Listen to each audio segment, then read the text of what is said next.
তিন বাচ্চাকে আমার কাছে রেখে বাচ্চা বাবা চলে গেল। বাচ্চারা তো খুবই কান্নাকাটি করা শুরু করে দিয়েছে। তো বাচ্চা বাবা কোথায় গিয়েছে আর বাচ্চাদের কি কি হয়েছে না হয়েছে পুরো ভিডিওতে দেখার জন্য অনুরোধ করতেছি সবাইকে। আসসালামু আলাইকুম, আশা করছি সবাই ভালো আছেন। এই তো আলহামদুলিল্লাহ আমরা আছি কোনোরকম। আর এই তো হ্যাঁ, খাওয়া দাওয়া শেষ করলাম, নাস্তা করলাম ছেলে আমি মিলে। নাস্তা করে ছেলেকে রেখে মানে বাসায় আছে, আর আমি রান্নাঘরে চলে আসলাম। তো ভাতের চালটা ধুয়ে রাখলাম, একটু পরে বসাই, ভাতটা একটু পরে বসাবো। ফ্রিজ থেকে মাত্র মাছটা নামিয়েছি, মাছটা একটু মানে ভিজে নিক, তারপরে বরফটা ছাড়লে তারপর আমি ভালো করে ধুয়ে নেব। তো এর মধ্যে আমি একটু সবজি নামিয়ে ফেলছি। তো ঘরে অনেক ধরনের সবজি আছে, তো সবজিগুলি বাচ্চারা তেমন খেতে চাচ্ছে না।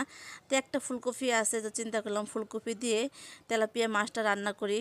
হ্যাঁ, ফুলকপিটা বাচ্চারা খেতে চাইবে কিন্তু মাছটা হয়তো বা খেতে চাইবে না, তবে দেখি চেষ্টা করব খাওয়ার জন্য। ঘরে মূলা ছিল, বেগুন ছিল, চেয়েছিলাম সাথে একটা মূলা একটা বেগুনও দিব। তো চিন্তা করলাম এত সবজি তো বাচ্চারা খাবে না।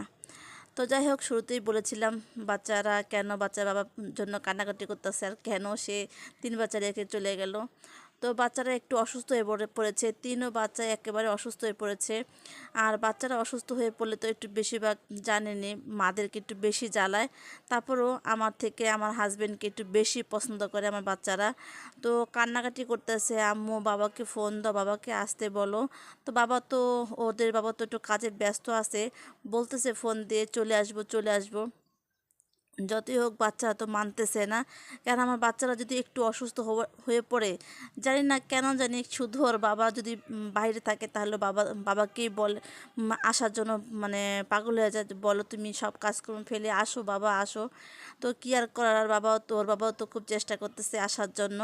তো বাচ্চারাও আসলে মানে ইদানিং কি হয়েছে বুঝতে পারতেছে না, তিনও বাচ্চা একই সাথে একই সময়ে অসুস্থ হয়ে পড়েছে। ছেলেটা তো বেশি অসুস্থ হয়ে পড়ছে। ছোটো মেয়ে তো প্রথম পরীক্ষা থেকে শুরু করে এখনও পর্যন্ত মেয়ের পরীক্ষা চলতেছে। আর এই অসুস্থ শরীর নিয়ে জ্বর শরীর নিয়ে পরীক্ষাগুলো দিতেছে, জানি না কীভাবে কী করতেছে বুঝতে পারতেছি না। বড় মেয়েটাও একটু অসুস্থ, ঠান্ডা জ্বর কাশি এগুলি আছে। আর ছেলেটা হঠাৎ করে দুদিন যাবৎ প্রচুর জ্বর উঠছে। তো আজকে একটু জ্বরটা কমেছে, কিন্তু হঠাৎ করে সকাল থেকে ঘুম থেকে উঠেই বলতেছে আম্মু আমি চোখটা মেলতে পারতেছি না, চোখে খুবই ব্যথা করতেছে। তো আমি আমি আসলে জানেন না, বাচ্চারা যদি কোনো কিছু হয়ে যায় আমি খুবই ভয় পাই, কারণ আমার হাজব্যান্ড তেমন একটা বাসায় থাকে না, কাজের জন্য একটু বাইরে বাইরে যায়। তখন বিশেষ করে যদি ওদের কোনো অসুখ বিসুখ হয় আমার হাত পা কাঁপাকাঁপি শুরু করে, যে আমি কি করব ওদেরকে নিয়ে, কারণ আমি আসলে কোথাও চিনি না, তেমন কোথাও যেতে পারি না। রাস্তাঘাট মূলত কথা কি, রাস্তাঘাটও আমি চিনি না, আমি ভালো একটা ডাক্তারখানা নিয়ে যাব সেটাও আমি চিনি না। তো এই জন্য আল্লাহর কাছে খালি বলি, আল্লাহ মানে আমার বাচ্চাদের যাতে কোনো অসুখ বিসুখ না হয়, কোনো কিছু যাতে না হয়, আল্লাহ তুমি সুস্থ রাখো ভালো রাখো।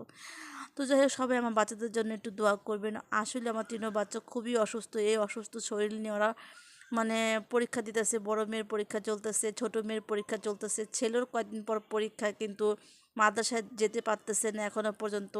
তো সকাল থেকেই হঠাৎ করে চোখটা অফ করে রয়েছে, আমি বলতেছি আব্বু একটু চোখটা মেলো একটু চোখটা মেলো, কাম্মু মেয়ে চোখটা মেললে চোখটা ব্যথা করে। তা আমি একটু ন্যাকড়া ভিজিয়ে চোখের উপরে দিয়ে রাখছিলাম যে যদি একটু ভালো হয়। তো আমার ছোটো ভাইও আসছিলো, এসেও ও দেখছে যে ও চোখটা বন্ধ করে রাখছে, মাদ্রাসাও যেতে পারেনি। তো কি করব আমি কিছুই বুঝতে পারতেছি না, আমার সত্যি কোনো কিছু ভালো লাগতেছে না। আমার হাজব্যান্ডকে ফোন দিয়েছি, বলেছি তুমি সব কাজকর্ম ফেলে দিও, অন্তত তাড়াতাড়ি বাসায় আসো, আমার কোনো কিছু ভালো লাগতেছে না, তুমি তাড়াতাড়ি চলে আসো। তো বলতেছে ঠিক আছে। তো বাচ্চা বাবা ফোন দিয়ে বললো যে কী হয়েছে হঠাৎ করে, আমি কে বলতে পারতেছি না। জ্বরটা একটু কমেছে, কিন্তু একটু বমিও আছে, দুপুরবেলা একটু মানে সকাল দিক দিয়ে হালকা একটু বমি করেছিল।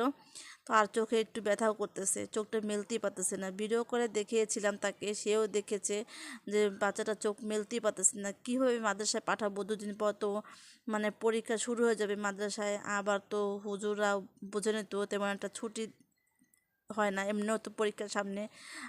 আমি তো পুরা মানে টেনশনে পড়ে গেছি, কীভাবে কী করব তো বুঝতে পারতেছি না। যাই হোক, রান্নাবান্না শেষ করলাম, তেলাপিয়া মাছ দিয়ে ফুলকপি আলু দিয়ে একটু রান্না করলাম।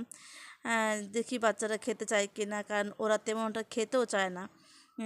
মানে মাছ টাছ তো সবজি, এই যে সবজিগুলি খুবই পছন্দ করে, ফুলকপি সিম আলু এগুলি পছন্দ করে, এইগুলি খাবে, কিন্তু মাছ হয়তো বা নাও নিতে পারে।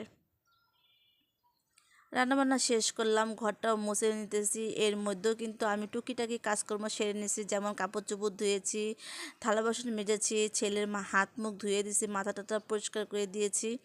এখন একটু ছেলেকে বললাম, বাবা তুমি একটু শুয়ে থাকো, কারণ চেয়েছিলাম যে ওকে মাদ্রাসায় পাঠাবো। তো পরবর্তীতে দেখতেছি যে ও অনেকটা ক্লান্ত হয়ে পড়ছে। পরে আর চিন্তা করলাম যে না, আগে তো বাচ্চার যান, তারপর তো সব কিছু, তারপরে তো পারতে পারলাম না। তো ছেলেকে বললাম, বাবা একটু গরম গরম করে ভাত খেয়ে নাও। সামান্য অল্প করে ভাত দিছি। আমাকে বলতেছে যে আম্মু আমি ভাত খাবো না, ভালো লাগতেছে না। আমি বলি, বাবা একটু ভাতটা খাও, খেয়ে ওষুধটা খাও, খেয়ে একটু শুয়ে থাকো। তো চোখটাই মেলতে বলতেছে না, আমি শুধু বলতেছি আব্বু একটু চোখ মেলো, একটু চোখ মেলো। মানে চোখটা পুরো লাল লাল হয়ে গেছে। তো আমি বলাতে একটুখানি খুললো, আবার বন্ধ করে রাখছে, চোখটা মেলতেই পারতেছে না। সবাই আমার বাচ্চাদের জন্য দোয়া করবেন। আজকের ভিডিও এই পর্যন্ত, সবাই ভালো থাকবেন। আসসালামু আলাইকুম।